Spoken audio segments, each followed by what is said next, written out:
আজকে আমি আমার বাবার সামনে এসেছি, আজকে বৃহস্পতিবার, আর বাবার সামনে আছি। যারা যারা বাবার কাছে প্রার্থনা করুন, আর বাবার উপরে অনেক বিশ্বাস রাখুন, বাবাকে বলুন, নিজের দুঃখটা বলুন। আপনি দেখবেন বাবাকে যখন মন থেকে আপনি বলবেন, বাবা নিশ্চয়ই শুনবেন। অনেক এক্সপিরিয়েন্স আমাদের সাথে হচ্ছে, আমরা যখনই মন্দির থেকে যাই বুঝি প্রত্যেকটা বৃহস্পতিবারে আমাদের সাথে কিছু না কিছু বাবা চমৎকার করে যাচ্ছে, কিছু কোনো না কোনো রূপ নিয়ে বাবা সত্যিই আমাদের সাথে প্রত্যেকটা বৃহস্পতিবার আমরা এক্সপিরিয়েন্স পেয়ে যাচ্ছি। কিভাবে পাচ্ছি নিজেই জানি না, কিন্তু বাবা জানেন আমরা কি করছি কি না। আমি সবাইকে বলি, আপনাদের যাই দুঃখ চলুক না কেন, ওনার চরণের মধ্যে সব দুঃখটা দিয়ে দিন, অর্পণ করে দিন।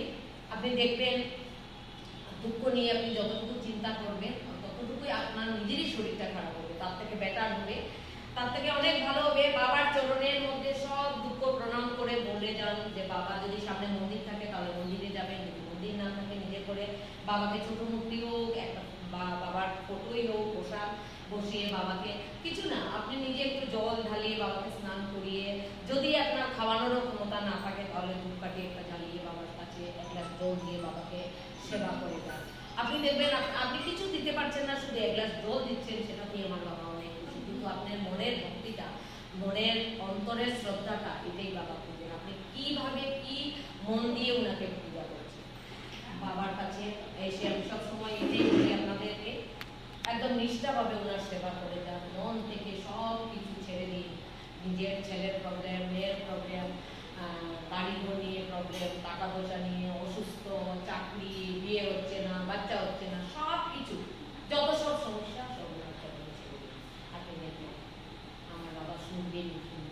আর বাবার মন্ত্রটা মনে রাখবেন, শ্রদ্ধা এবং সবুরি।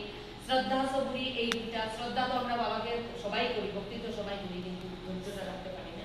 তাই ধৈর্যটা রাখার চেষ্টা করবেন বা করবেন বাবার কাছে, সেটাই আপনাদের কাছে আমার সবচেয়ে বড় মেসেজ। ধৈর্যটা রাখবেন, বাকি বাবা দেখবেন আপনাদের একটার পর একটা সমাধান করে যাবেন। ওম সাইরাম, জয় সাইরাম, সবাই ভালো থাকুন।